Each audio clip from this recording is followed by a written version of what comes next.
Nova Škoda Octavia se zdaj tudi uradno predstavlja v Sloveniji. Ta tradicionalno pri nas zelo priljubljen model zdaj prinaša novo obliko, nov koncept notranjosti, nove tehnologije in nove izbire pogonov.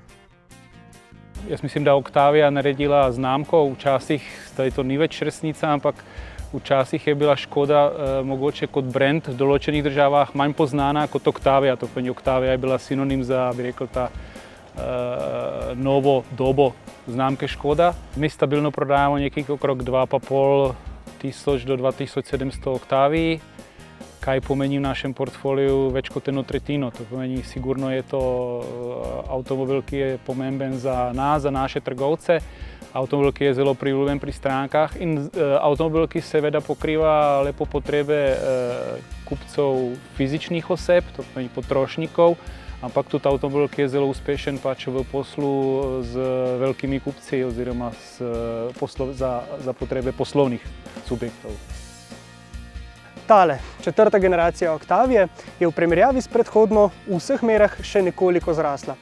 No, ko govorimo o prtljažniku, je ta pridobil še dodatnih 30 litrov, največji prtljažnik v segmentu pa ima odslej tako prostornino 640 litrov. Moje osebno mnenje je sigurno, da tukaj je velik preskok v dizajnu. Ostalo od Octavie to, kaj so že stranki, aj kupci vajeni, prostor, bi rekel, ena praktičnost. Notranjost nove Octavie ključno zaznamuje digitalizacija.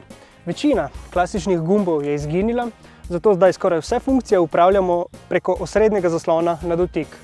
No, nov je tudi volanski obroč, ki ima sedaj le 2 kraka in bo s časoma postal del vseh Škodinih avtomobilov. Octavia bo še vedno na voljo s klasičnimi bencinskimi in dizelskimi motorji. No, tem pa se zdaj pridružujeta tudi priključno hibridna tehnologija in pogon na plin. Zdaj pa lahko pogledate tudi, kaj nam je v premieri Octavie zaupal nekdanji predsednik Škode Bernhard Maier. Če vam ustreza večja Octavia, si oglejte našo prvo vožnjo Škode Superba. Če pa bi imeli malo manjšo Octavio, pa vam ponujamo test Škode Scale.